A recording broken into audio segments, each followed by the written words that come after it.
Hello CBSE student class 10th and 12 कैसे हैं सब लोग। आई होप आप सब बढ़िया होंगे। This side Mohit Wasim here. बहुत बहुत स्वागत है आपका हमारे यूट्यूब चैनल के ऊपर। पहले तो उन सबका तहे दिल से धन्यवाद जिन बच्चों ने मेरे चैनल को सब्सक्राइब किया, मेरे चैनल को 1K तक पहुंचाया। उन सब बच्चों का, उन सब, चाहे वो बॉयज़ हैं गर्ल हैं, जिन लोगों ने भी मेरे चैनल को सब्सक्राइब किया उन सबका तहे दिल से धन्यवाद। और आज आपका भाई 1K पे रीच कर गया है। तो मैंने आपको ऑलरेडी बोला था कि जैसे ही मेरे चैनल पे 1K सब्सक्राइबर हो जाएंगे तो हम एक लाइव सेशन करेंगे आपके लिए, जिसमें हम आपकी सारी क्वेरी, सारे जो डाउट्स हैं वो क्लियर आउट करेंगे। तो वो लाइव सेशन है वो जल्दी ही मैं आपको बताऊंगा। मैं कम्युनिटी पोस्ट में डाल दूंगा कि कब हमने लाइव सेशन रखना है। बस आज या कल मैं 1-2 दिन के अंदर अंदर अरेंज कर लूंगा। तो एग्जैक्ट टाइम मैं कितने टाइम पे लाइव आऊंगा वो मैं कम्युनिटी पोस्ट में डालकर आपको बता दूंगा। तो आप उस टाइम पे वहाँ पे हमें पहुँच जाना। तो आपके जो भी क्वेरीज होंगे, जो भी आपके डाउट्स होंगे, हम सारे मिलजुल कर अपने यूट्यूब फैमिली के अंदर सारी बातें हम डिस्कस करेंगे। और उन बच्चों का भी धन्यवाद, चलो जिन बच्चों ने मेरे चैनल को सब्सक्राइब नहीं किया, ऐसा नहीं कि जिन्होंने सब्सक्राइब किया उनका ही तहे दिल से धन्यवाद। जिन बच्चों ने नहीं भी किया कोई बात नहीं, आपका भी तहे दिल से धन्यवाद, क्योंकि आते तो आप भी मेरी यूट्यूब फैमिली के अंदर ही हो। तो चलो ये तो होगी बात अब चैनल को लेकर। अब आज की लेटेस्ट अपडेट। कुछ बच्चे सोच रहे होंगे सर क्या यार सुबह सुबह ही वीडियो डाल देते हो, अभी नींद खुली होती है कि आप सुबह ही वीडियो डाल देते हो। मैं सुबह सुबह वीडियो इसलिए डालता हूँ ताकि आपका पूरा का पूरा जो दिन है, अगर ऑफिशियल कोई इंपॉर्टेंट न्यूज़ है वो भी आपको पता लग जाए, कि नॉन इंपॉर्टेंट तो भी आपको पता चल जाए, ताकि आपका जो पूरा दिन है वो बेकार ना जाए कि किसी ने ये रूमर्स फैला दिया, किसी ने, कोई हमारा पूरा दिन क्या होता है फिर टेंशन में निकल जाता है, यार आज ये होने वाला था, कितने बजे होगा, ऐसे होने वाला था, रिजल्ट आने वाला था, कितने बजे आएगा। तो सुबह सुबह वीडियो डालने का मतलब यही है कि अगर कोई ऑफिशियल अपडेट होगी वो तब भी आपको पास पहुंच जाएंगी। अगर जैसे आज रिजल्ट नहीं आने वाला या आने वाला है वो भी आपके पास अपडेट जाएगी। पूरा दिन आपका फिर क्या हो जाएगा, रिलैक्स फ्री निकल जाएगा। तो आज की बात कर लेते हैं अपने रिजल्ट को लेकर, क्या अपडेट निकल कर आई है। जैसे कि आपको पता था जो 11 तारीख की अपडेट थी वो फेक थी, इसलिए मैंने उसके ऊपर वीडियो नहीं बनाई। मैं तो पहले बोल रहा था, क्योंकि जहां तक मेरे पास न्यूज़ है मेरे को पहले कंफर्म था कि 11 को तो रिजल्ट आने ही नहीं वाला, 12 का अब और चल रहा है, 12 को आएगा, 12 को आएगा। तो बच्चों आज 12 तारीख है, 12 को भी रिजल्ट आपका नहीं आने वाला, क्योंकि अभी सीबीएसई ने इस तरफ से कोई भी ऑफिशियल नोटिफिकेशन जारी नहीं किया किसी भी तरफ से। उन्होंने ये बस यही बोला था कि हम जल्द जारी करेंगे। और कल है सेकंड सैटरडे, तो सेकंड सैटरडे और संडे को बहुत चांसेस कम होते हैं किसी रूमर्स में मत फैलना, जहां तक मेरी सोच है, जहाँ तक मैंने अपने टीचर से बात की हुई है, जितने भी हैं सीबीएसई के, बहुत कम चांसेस होते हैं कि सैटरडे, अगर सरप्राइज हो सकता है, अदरवाइज सैटरडे को और संडे को सीबीएसई रिजल्ट नहीं देता। और वैसे भी कल सेकंड सैटरडे में भी सीबीएसई में छुट्टी भी हो सकती है, तो इस चीज़ की अभी कोई श्योरिटी नहीं है। लेकिन रिजल्ट को लेकर क्या श्योरिटी है कि 80% चांसेस हैं कि सैटरडे संडे को रिजल्ट नहीं आएगा और मंडे को हो जाएगी आपकी 15 तारीख। 15 तारीख को चांसेस हैं, लेकिन वो भी सैटरडे संडे मुझे थोड़ा कंफर्मेशन हो जाएगा, उसकी मैं वीडियो बना दूंगा अगर जैसी कोई कंफर्मेशन होती है, ठीक है। लेकिन फिलहाल के लिए अपडेट यही है कि 12 को रिजल्ट नहीं आ रहा, सैटरडे संडे भी मुश्किल है। अगर कोई अपडेट आती है तो मैं डेफिनेटली अपने चैनल पर डाल दूंगा रिलेटेड, इमीडिएटली कोई खबर हाथ में लगती है तो। लेकिन अभी तक जो चांसेस हैं वो यही है कि अपना 12 को रिजल्ट नहीं आने वाला। उसके बाद मेरे पास एक और चीज़ हाथ लगी है। जो बच्चे सोचते थे कि हम पॉइंट्स पे पास हो रहे हैं, हम नहीं हो सकते, हम 2 नंबर से रह जाएंगे। एक बच्चे ने मुझे कमेंट भी किया था कि सर पिछले साल बच्चों को 3 नंबर से फेल कर दिया गया था, तो क्या वो पास हो सकते हैं, क्या उन्हें ग्रेस मार्क्स मिल सकते हैं। तो उस चीज़ के लिए मैं आपको कुछ शो कर देता हूँ। ये आपकी स्क्रीन के ऊपर भी देखो, आपको कुछ शो हो रहा होगा। तो इसमें हम पहले शो कर रहे हैं, ये देखो, ये है मेरे पास 10th की मार्कशीट। 10th की मार्कशीट है, जिसमें देखो इसके इंग्लिश के नंबर कितने आए हैं, 46 आए हैं, हिंदी के कितने आए हैं, 40 आए हैं। उसके बाद मैथमेटिक्स स्टैंडर्ड में देखो बच्चे के 23, यानी कि पूरे पॉइंट्स पे पास है। अब देखो उसके बच्चे के एग्जैक्ट 23 तो नहीं आ सकते ना, चलो मान लो मैं उसके एग्जैक्ट 23 आ गए, लेकिन उसके नीचे देखो साइंस के में भी 23 है। तो 2 सब्जेक्ट्स के अंदर सेम एग्जाम मार्क्स कैसे आ सकते हैं, 2 सब्जेक्ट में सेम एग्जैक्टली मार्क्स सेम नहीं आ सकते।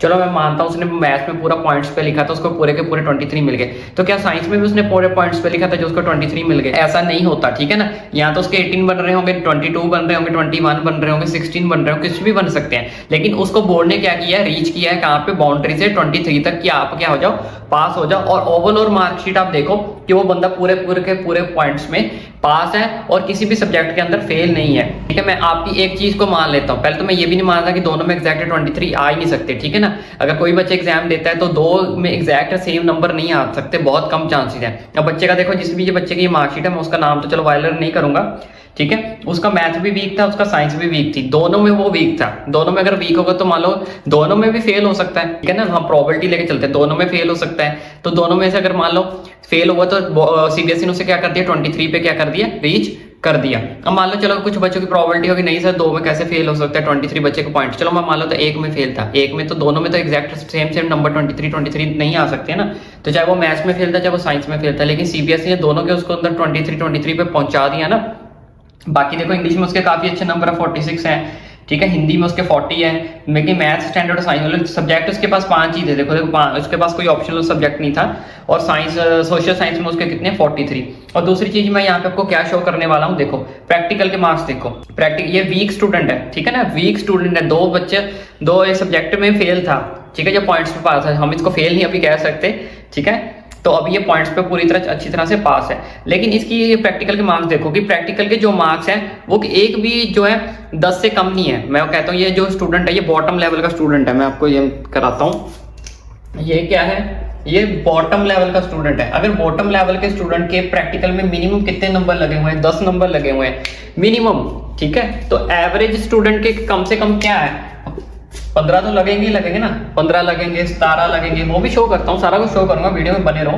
15 लग सकते हैं, 17 लग सकते हैं, 13 लग सकते हैं, तो 10 से नीचे तो नहीं जा रहा ना कोई बच्चा, मैं ये कहने की कोशिश कर रहा हूँ कि 10 से नीचे नहीं जाएगा कोई बच्चा, ठीक है। बाकी स्कूल पे भी डिपेंड करता है, आप बाकी आपकी चीजों पे भी डिपेंड करता है, क्या पता इसने कोई असाइनमेंट वगैरह सबमिट ना कराई हो, कोई अपनी एक्टिविटी ना की हो, कुछ भी ना किया हो, लेकिन अगर आपने असाइनमेंट सबमिट कराई है, एक्टिविटी की है, यूनिट टेस्ट दिए हैं, मंथली टेस्ट दिए हैं, तो आपके 10 भी नहीं लगेंगे, मैं इस चीज की गारंटी लेता हूं, तो आपके 13 से नीचे नहीं जाएंगे अगर आप बॉटम लेवल पे हो। लेकिन अगर आपने असाइनमेंट सबमिट कराई है, आपने एक्टिविटी सबमिट कराई है, सारा कुछ अगर आपने टेस्ट वगैरह दिए हैं, यूनिट टेस्ट दिए हैं, उसमें नंबर से कोई लेना देना नहीं है, बस दिए होने चाहिए। आपने अटेंडेंस अगर वहां पे दी है ना कि हाँ भाई मैंने टेस्ट दिया है, हाँ भाई मैंने एक्टिविटी की है, मैंने अपनी असाइनमेंट सबमिट कराई है, उस बच्चे के जो मार्क्स है वो 13 से बिलो जा ही नहीं सकते, 30 से अबव जितने मर्जी चले जाएंगे, लेकिन 13 से नीचे नहीं जाएंगे। इस चीज को अपने माइंड में बिठा लो। क्लास 10th वाले बच्चों, ये क्लास 10th की मार्कशीट थी, अब मैं शो करने वाला हूँ क्लास 12th वाली।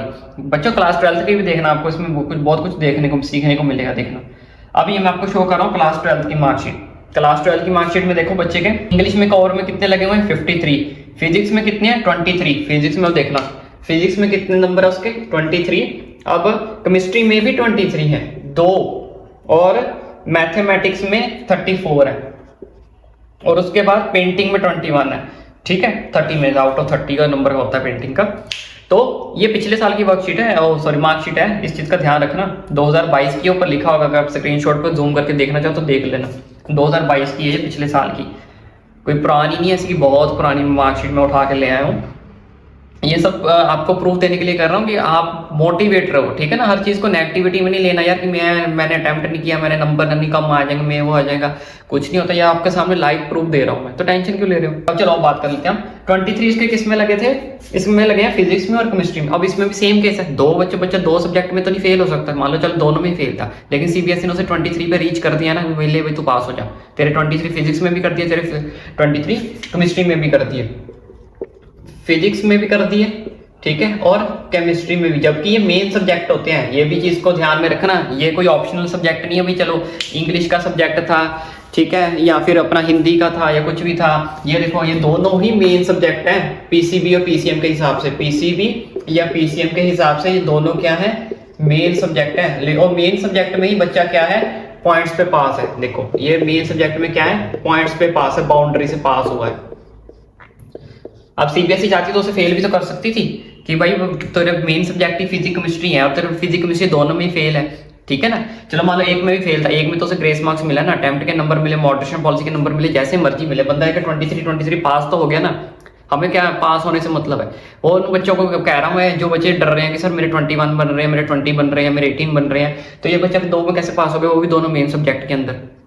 चलो मैं मानता हूँ कि चलो इंग्लिश में चलो बोला सीबीएसई ने पास कर दो, लेकिन सीबीएसई ने ये भी तो देखा यार बंदे के दोनों मेन सब्जेक्ट है, इसी के बेस पे तो उसे आगे एडमिशन मिलनी है, फिजिक्स केमिस्ट्री के बेस पे, ठीक है ना, दिमाग से सोचो, फिजिक्स केमिस्ट्री के बेस पे ही तो आपको आगे एडमिशन मिलनी है, क्योंकि हर कॉलेज का क्राइटेरिया पीसीबी के अंदर मिनिमम आपके 60 to 65% होने चाहिए। जब भी कॉलेज में कुछ बच्चों ने एडमिशन ले भी ली होगी या कुछ बच्चे लेने वाले होंगे तो सबको पता होगा कि अगर पीसीबी है या पीसीएम है, आपके पास कोई भी जो मेन सब्जेक्ट उनके होते हैं उसको 60 to 65% जो आपके कॉलेज वाला बोलता है कि पीसीबी और पीसीएम को सबको मिलाकर आपके 60 to 65% बनने चाहिए। तो बोर्ड को भी तो इस चीज़ का पता ही होता है कि कोई भी प्राइवेट कॉलेज है या कोई भी छोटा मोटा कॉलेज है, हर कॉलेज का ये क्राइटेरिया होता है कि 60 to 65% जो नंबर है वो स्ट्रीम के अंदर आपके होने चाहिए, पीसीबी के हो चाहे पीसीएम के हो चाहे आर्ट्स के हो या कॉमर्स के हो, कोई किसी भी स्ट्रीम के हो। तो लेकिन फिर भी बोर्ड ने इसको पास कर दिया 23 देके। देख अगला बोलता है भाई आगे एडमिशन मिले ना मिले वो आपकी जिम्मेदारी है, आप हमारी तरफ से निकल रहे हो, मतलब हमारी तरफ से निकल गए, हमने आपको पास कर दिया 23 देकर। आगे अगर आपको दिक्कत है आप इंप्रूवमेंट का एग्जाम दे लो, ठीक है ना। लेकिन सीबीएसई ने आपके लिए आपको साल तो नहीं आपको बर्बाद किया,